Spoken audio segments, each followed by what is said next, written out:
The fluorescent lights in the conference room made everything look cold. I was 3 slides into my presentation when snickering started. Dunham leaned back, whispering to John. Karen interrupted me mid-sentence. "Leo, didn't you mention some t-shirt business?" she said with a smirk. "Still printing memes in your garage?" The room erupted.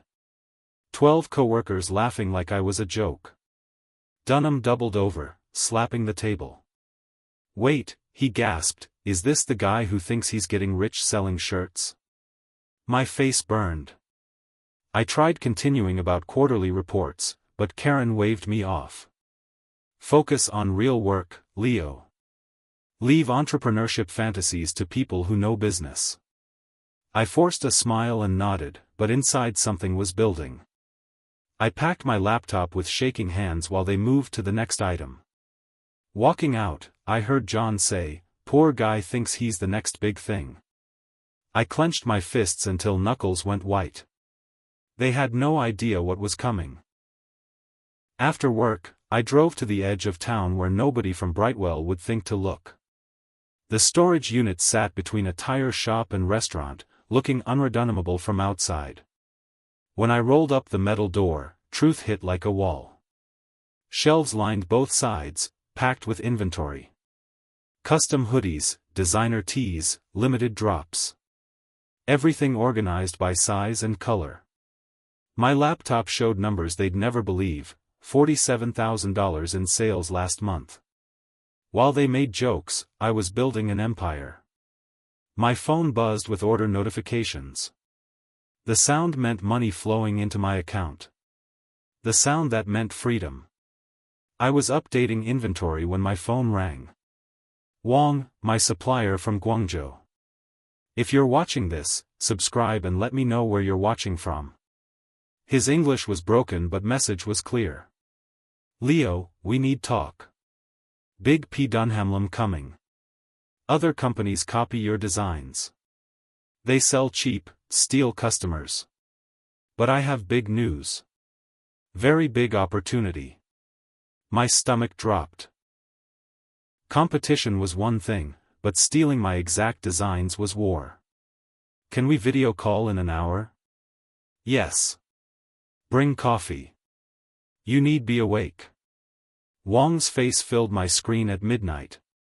Behind him, I could see his factory floor, workers still running machines. The man never slept. "Leo, look at this." He held up his phone, showing screenshots of my designs being sold on competitor sites. Same graphics, same colors, what's cut 60%. They reverse engineer everything. Very smart, fast. My heart sank. Months of work, stolen in weeks. What can we do? Wong smiled, that crafty grin I'd learned to trust. They can copy designs, but cannot copy what you build next. You need think bigger. Much bigger. He disappeared momentarily, then returned with a thick folder. "I find new partner. Big factory, new technology. We can make premium quality, fast shipping, custom. But you need money. Real money." "How much money?" $50,000 for start." "But Leo, yesterday, business show called. Regional Startup Showcase in Chicago. They want you present company. I give them your number. They call tomorrow." I stared at the screen. A startup showcase? Me? The guy they mocked for printing t-shirts? "Wong, did you tell them our numbers?" His smile grew wider. "I tell them everything." The Hyatt Regency in Chicago was fancier than anything I'd seen. Men in $1,000 suits, women carrying designer bags, everyone talking about funding rounds. I felt like a fraud in my best shirt. The pitch stage looked impossibly big. When they called my name, my legs almost gave out. But then I remembered the conference room. The laughter. Karen's dismissive wave. "My name is Leo, and I run a custom apparel company that did $230,000 in revenue last year. Dead silence. A few judges looked up from phones. But that's not the interesting part. I clicked to my next slide. We did $78,000 just last month. Our growth rate is 340% year over year, profitable from day one. Now I had their attention. Whispers rippled through the audience. While traditional retail struggles with inventory and overhead, we manufacture on demand with zero waste. Our customer acquisition cost is $12, lifetime value is $180, expanding internationally. A judge in the front row sat forward. What's your runway? We don't need runway. We're cash flow positive and growing. After my pitch, investors circled like sharks. Business cards flew at me. 3 VCs wanted meetings. But one judge pulled me aside. Kid, this could be huge. If you scale right. Monday morning back at Brightwell felt different. I walked past the conference room where they'd humiliated me, holding my head higher. The weekend in Chicago had changed something inside. But at lunch, I overheard Dunham and John talking near the break room. Did you see Leo's website? Dunham was saying. The design is amateur hour. I could build something better in a weekend. John laughed. Why would you want to compete with his hobby? Because look at these numbers. Dunham had his phone out, showing my sales page. If this idiot can do $50,000 monthly selling t-shirts, imagine what someone competent could do. My blood ran cold. Dunham wasn't just mocking me anymore. He was studying me. Planning to steal everything I'd built. I already registered the domain, Dunham continued. Apparelpro.com, better name, better design, better Dunhametting. I'll use my Brightwell connections to drive traffic. 6 months from now, nobody will remember Leo's experiment. I ducked back around the corner, heart pounding. They weren't just laughing at me anymore. They were coming for me. That night, I made a decision that would change everything. Tuesday's client meeting was packed. Brightwell's biggest account, a tech startup looking to rebrand. Karen was presenting our strategy when I stood up. Excuse me, I said, loud enough for everyone to hear. 20 pairs of eyes turned to me. Karen's face went white. I pulled out an envelope and placed it on the table. This is my resignation letter. Effective immediately. The room went silent. Karen's mouth opened and closed like a fish. Leo, what are you doing? She whispered. I'm done being mocked here. I'm done pretending my success doesn't matter because it doesn't fit your definition of real work. I looked at Dunham. And I'm done letting people steal my ideas. I walked toward the door, then turned back. Oh, Karen? That tech startup you're pitching? They already reached out to me. Turns out they love working with actual entrepreneurs, not consultants who've never built anything. The elevator doors closed on absolute silence. My phone started buzzing before I reached my car. Missed calls from Karen, texts from coworkers, emails from HR. I deleted everything and drove to my warehouse. Time to get to work. The TikTok went viral overnight. Me, standing in my warehouse, saying, they called it a side hustle. I called it my future. Guess who was right? 15 million views in 24 hours. Orders crashed my website. My phone rang non-stop with interview requests. Suddenly, everyone wanted to know about the t-shirt guy who quit his corporate job on TV. The best part? My former coworkers couldn't escape it. The video was everywhere. Their friends, their families, their LinkedIn feeds. All showing Leo from accounting who'd apparently been hiding a 6-figure business. My sales tripled.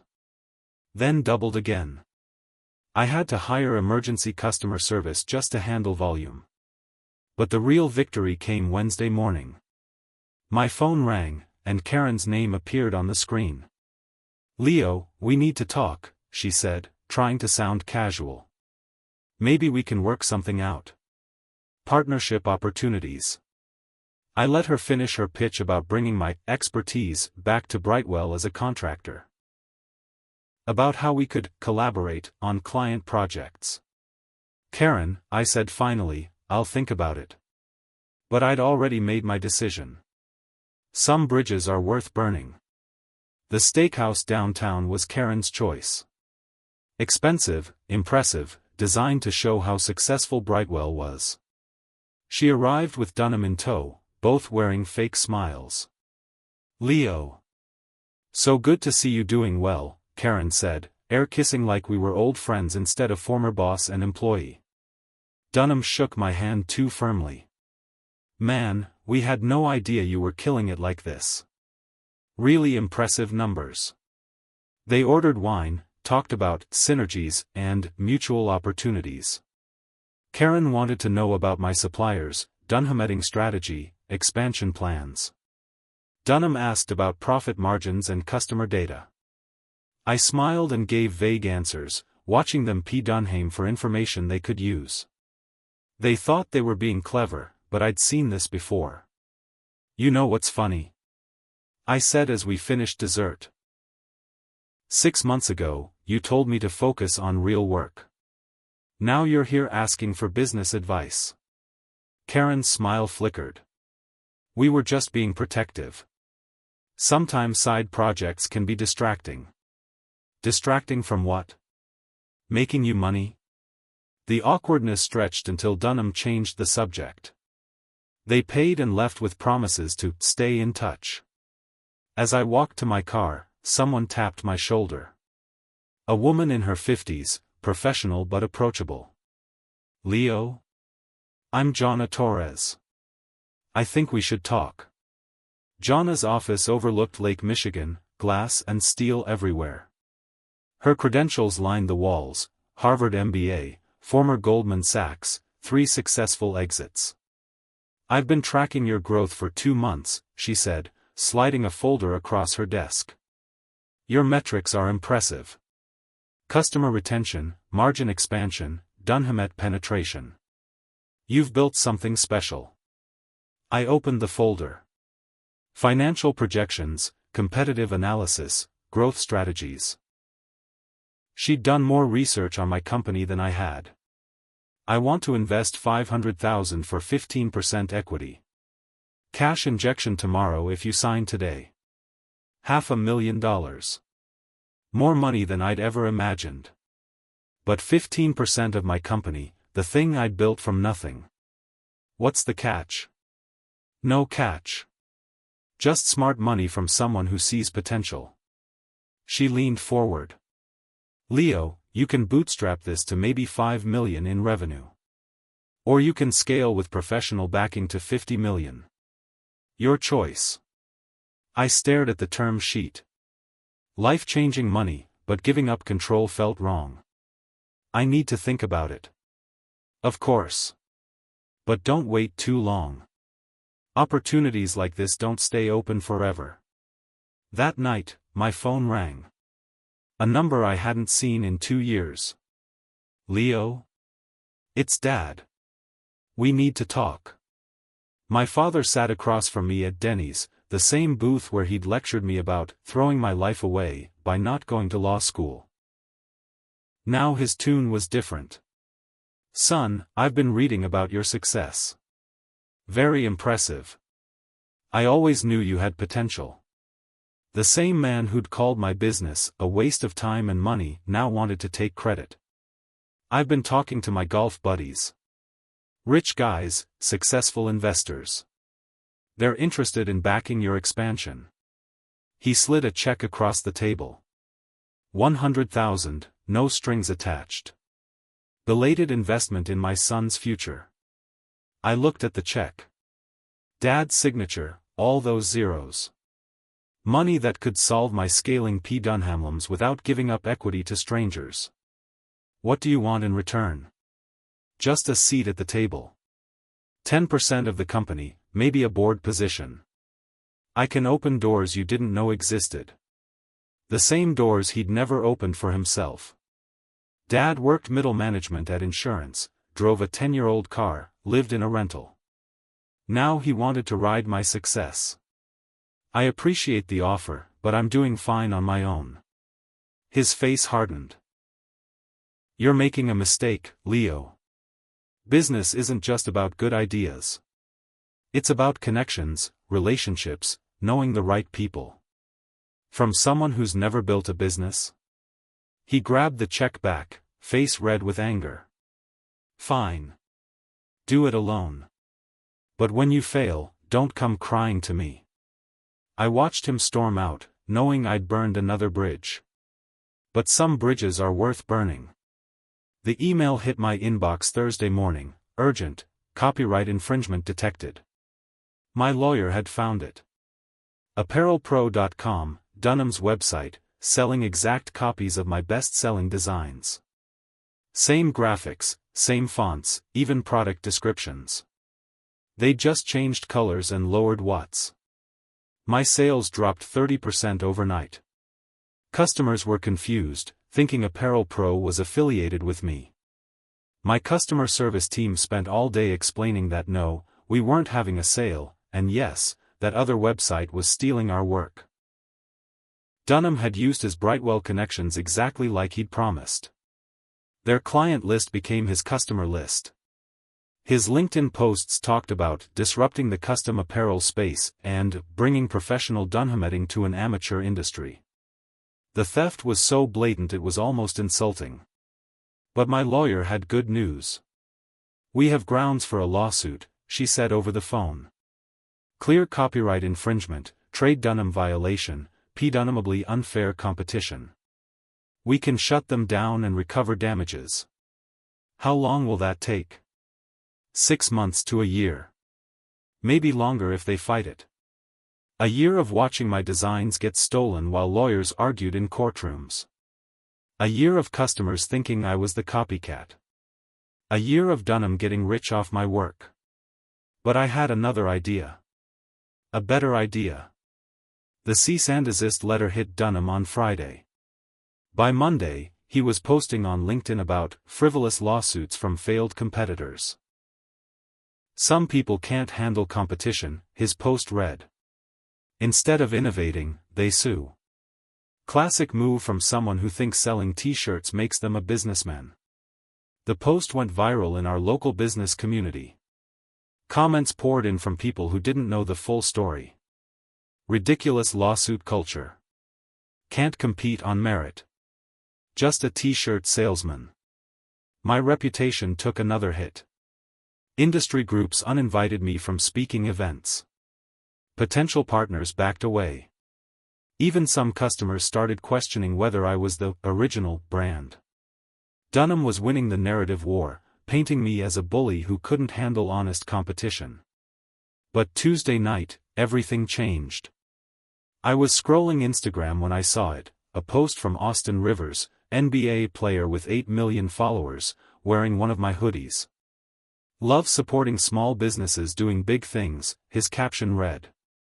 Check out at Leo's Customs for the dopest gear. My phone exploded. Orders, follows, mentions, shares. The post got 2 million likes and 50,000 comments. My website crashed from traffic. By morning, I'd made more money than Dunham had stolen all month. Austin Rivers' post was just the beginning. His teammate shared it. Then a rapper Austin knew. Then an actress. Then a late-night host. Within a week, my brand was everywhere. TikTok influencers wearing my designs, YouTube creators talking about my story, podcasts interviewing me about building a business from nothing. Orders poured in faster than I could fulfill them. I hired 10 new employees, then 20, then 40. My warehouse turned into a real operation with shifts and supervisors. But success brought new P. Dunhamlams. We're drowning, my operations manager told me during our morning meeting. Shipping delays are backing up, customers are complaining, and quality control is slipping. Returns were up. Bad reviews started appearing. The same customers who discovered me through Austin Rivers were now posting angry videos about late deliveries and wrong sizes. How long to get caught up?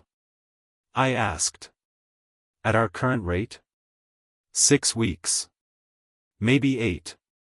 6 weeks of disappointed customers and bad publicity. 6 weeks for competitors like Dunham to steal more Dunhamet share. That afternoon, I got a call that made everything worse. Leo, this is Josh Watt from Apex Apparel. We've been watching your growth. We'd like to make an offer. $2 million. Cash. For everything. $2 million would solve every Dunhamlum I had. Pay off debts, buy out investors, and leave me rich enough to retire at 30. Josh Watt flew in from New York, bringing contracts and bank statements. Apex Apparel was huge, with factories worldwide and distribution channels I could only dream of. We'll keep the brand, keep the designs, keep the team, he promised. You can stay on as creative director, full salary plus bonuses. Or you can walk away and do whatever you want. I stared at the contract. More money than my father made in 10 years. More money than Karen would see in her lifetime. Enough to prove to everyone that I'd won. But I kept thinking about that conference room. About Dunham stealing my work. About everyone who'd laughed when I said I was building something special. $2 million was a lot of money. But it wasn't everything. It wasn't the empire I'd dreamed about. It wasn't proof that I could build something from nothing and turn it into everything. I need more time, I said. Josh's face hardened. This is a limited time offer, Leo. Dunhamet conditions change. Competition increases. If you wait too long, this opportunity might not be here. I understand. But I'm not ready to sell. He packed up his contracts with a cold smile. You'll regret this decision. Guys like you always do. But as I watched his car disappear, I felt something I hadn't felt in months, certainty. The rejection haunted me for weeks. $2 million, gone because of pride. Because I was too stubborn to take money and run. My Dunhamlums got worse. Shipping delays stretched to 3 months. Angry customers flooded social media with complaints. Return rates hit 15%. My customer service team quit from stress. Dunham's copycat site was still stealing sales. My lawsuit was stuck in legal limbo. New competitors emerged every week, copying my designs before I could protect them. Maybe Josh was right. Maybe I was just another stubborn entrepreneur who didn't know when to quit. But then Wong called from China with news that changed everything. Leo, remember big opportunity one mention? New factory ready. New technology, very fast, good quality. And I find something else. What? Eco-friendly materials. Organic cotton, recycled polyester, biodegradable packaging. Very popular now, expensive to make, but customers pay premium. What? Sustainable fashion. The trend everyone was talking about but nobody was doing right. How much would it cost to switch our entire line? Expensive. Maybe $300,000 for setup, new suppliers, equipment. But Leo, nobody else doing this at your scale. You be first, you be best. It was risky. It was expensive. It meant doubling down instead of playing safe.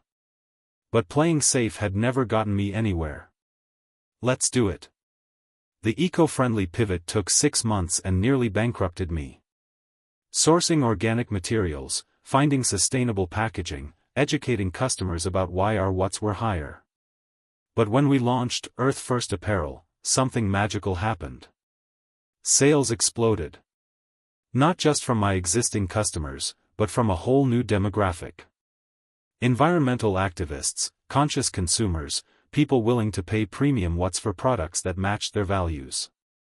Within 3 months, we were doing more revenue than ever before.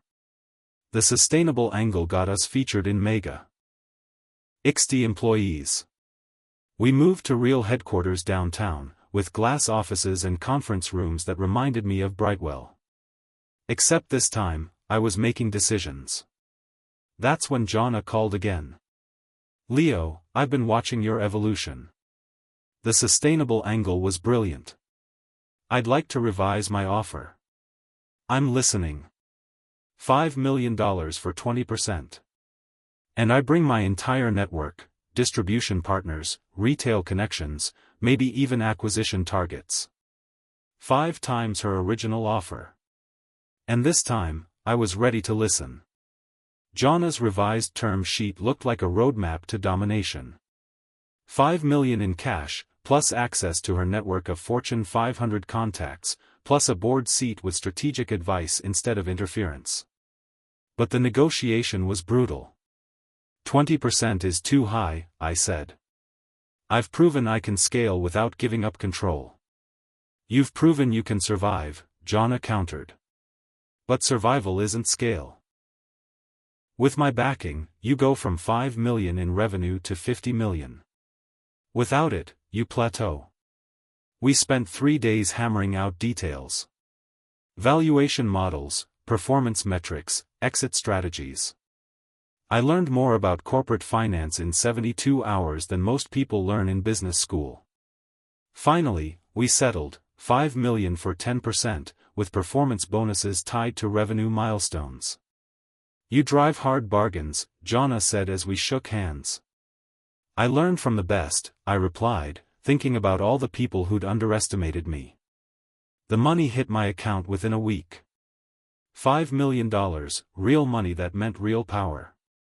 I bought new equipment, hired top talent, expanded into international Dunhamets. But the best part came when a journalist from Business Weekly called for an interview. "I'm writing a story about overnight success stories," she said. "Your rise from office worker to 8-figure entrepreneur in less than 3 years. Overnight success. After years of grinding, building, fighting for every sale." But I knew the headline would matter more than the story. The Business Weekly cover story hit newsstands Tuesday. From office joke to industry giant, how Leo built a fashion empire while his co-workers weren't looking. The article went viral immediately. LinkedIn shares, Twitter threads, Instagram stories. Everyone wanted to discuss the Leo phenomenon and what it meant for corporate America. The best part was reading comments from people who knew me at Brightwell. Former co-workers suddenly claiming they'd always supported Leo and knew he had potential. Karen posted on LinkedIn about the importance of nurturing entrepreneurship in the workplace, conveniently forgetting how she dismissed my business as a distraction. But Dunham stayed quiet. His Apparel Pro website had shut down 6 months earlier, killed by legal fees and lack of original ideas. Last I heard, he was working at a smaller consulting firm, making half what he'd made at Brightwell. The article brought unexpected consequences. Brightwell's clients started reaching out, wondering why they'd been working with consultants instead of actual entrepreneurs. 3 major accounts called for meetings. Within a month, Brightwell lost 2 of their biggest clients. Word spread that the company was struggling to stay relevant and losing Dunhamet's share to more innovative competitors. I didn't have to destroy them. The Dunhamet did it for me. But the real satisfaction came when my phone rang Thursday afternoon. "Leo, this is Karen. We need to talk. It's urgent." Karen sounded desperate. "Leo, I know we have history, but I need a favor. Brightwell is in trouble. Real trouble." "What kind of trouble?" "We're hemorrhaging clients. Nobody wants to work with consultants anymore. They want entrepreneurs, people who've actually built something." Her voice cracked. "We might have to close down." I felt a flicker of sympathy. Despite everything, these were people I'd worked alongside for 3 years. "What do you want from me?" "A partnership. Bring your expertise to our remaining clients. Help us rebrand as innovation consultants instead of traditional business advisors. It was tempting. The chance to be the savior instead of the victim. To show mercy to people who'd shown me none. I'll think about it, I said. But that night, I discovered something that killed any sympathy I might have felt. My email monitoring system flagged suspicious activity. Someone had been trying to access my company servers, p-dunhaming for customer data, financial information, competitive intelligence. The digital forensics report was damning. The attacks traced back to an IP address registered to John Walsh, my old coworker who'd laughed loudest during that conference room humiliation. They weren't just asking for help. They were trying to steal my secrets. The betrayal cut deep, but it also clarified everything. These people would never change. Confronting John was easier than I expected. The digital forensics evidence was overwhelming: login attempts, data scraping, even screenshots of my internal dashboard saved to his personal cloud storage. "John, we need to talk," I said, calling him directly. He tried to deny it first. Then blame it on malware. Finally, he broke down. "Look, Leo, I was just trying to understand your business model. Not to steal, just to learn. Brightwell is dying, and we need to figure out what we're doing wrong. By hacking into my servers?" "It wasn't hacking. I just used some of the passwords you used to use, and..." He'd given himself away.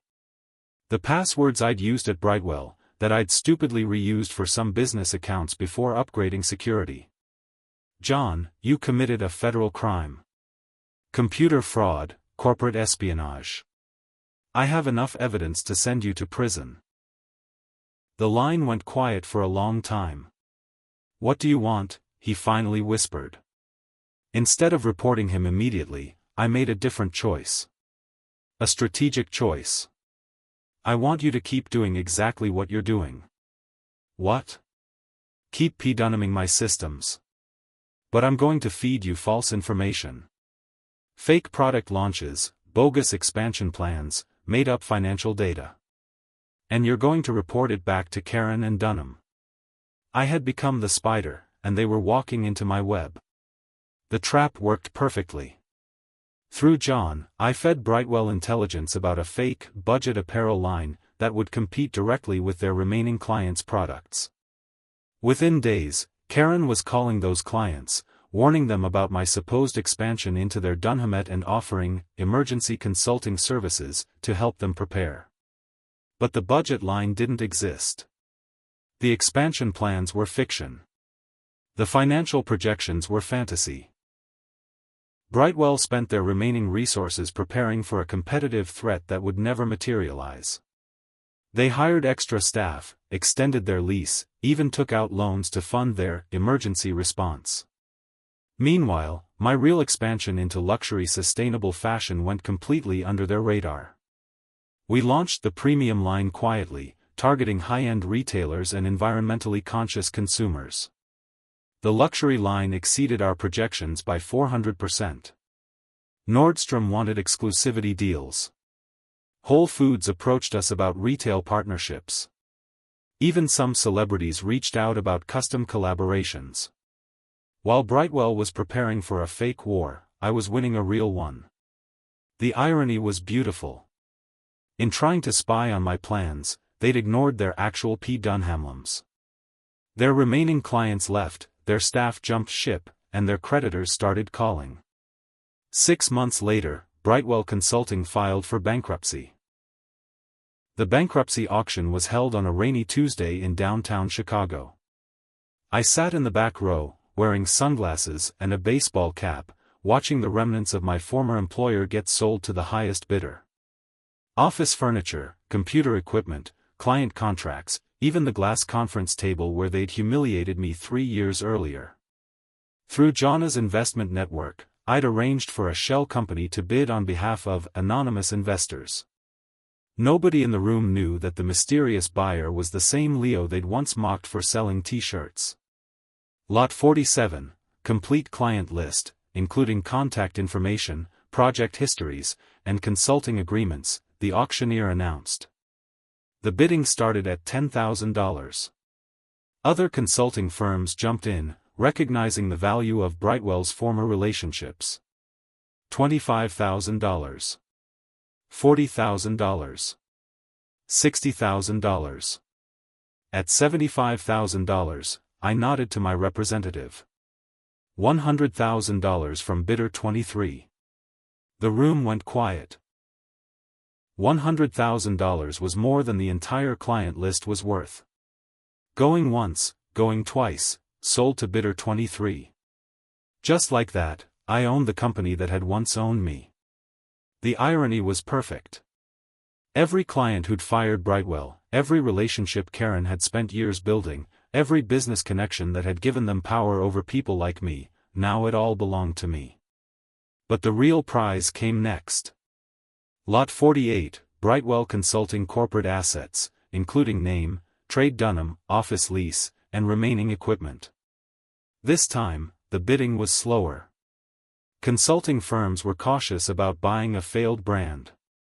At $150,000, I made my final move. Walking into the Brightwell offices as the new owner felt surreal. The same fluorescent lights, the same glass conference room, the same view of downtown Chicago. But everything had changed. Karen and Dunham sat in the reception area like job applicants, which in a sense, they were. My acquisition included their employment contracts, meaning I could keep them or let them go. Leo, Karen started, standing up as I approached. I know this must feel. Good morning, Karen. Please have a seat.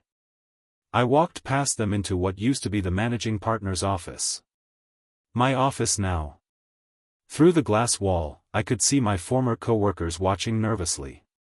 John was there, the one who'd tried to hack my systems. Dunham, who'd stolen my designs.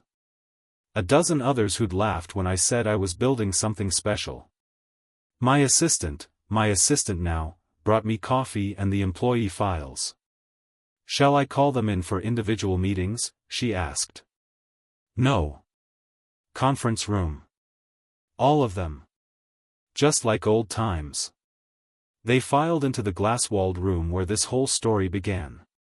The same chairs, the same table, the same nervous energy of people unsure about their futures. But this time, I was standing at the head of the table. Good morning, everyone. As you know, I'm the new owner of Brightwell Consulting. I want to discuss the future of this company and your roles in it. I could see them exchanging glances, trying to read my mood. Some of you might remember me from when I worked here. You might remember my presentations, my ideas, my side hustle. A few uncomfortable laughs. Well, that side hustle just bought this company. From today forward, you all report to me. I could have humiliated them. Could have made them grovel, apologize, beg for their jobs. Could have fired them all and watched them struggle the way I'd struggled. But revenge is a dish best served with class. Karen, you'll continue managing day-to-day operations, but as a senior associate, not managing partner. Dunham, you'll handle client onboarding under Karen's supervision. John, you'll work in our new digital security division. Ironic, I know. I restructured everything. No one got fired, but everyone got humbled. The people who treated me like a subordinate were now actually subordinates. The conference room where we used to meet? That's being converted into our new innovation lab. A place where we'll develop ideas instead of just talking about other people's ideas. They nodded along, still processing the reversal of fortune. This company failed because it stopped growing, stopped taking risks, stopped believing in new possibilities. Under my ownership, that changes. Over the next 6 months, I transformed Brightwell from a traditional consulting firm into something entirely different. We helped other entrepreneurs build their dreams instead of just analyzing other people's businesses. The irony was perfect. The same people who'd mocked my entrepreneurial ambitions were now helping other entrepreneurs succeed. Karen adapted better than I expected. Dunham struggled with the demotion but learned to follow directions. John turned out to be genuinely talented at cybersecurity when he wasn't using it for corporate espionage. Thank you for joining me on this journey. If you like this story, please like this video, subscribe to the channel, and share your impressions of this story in the comments. To listen to the next story, click on the playlist now.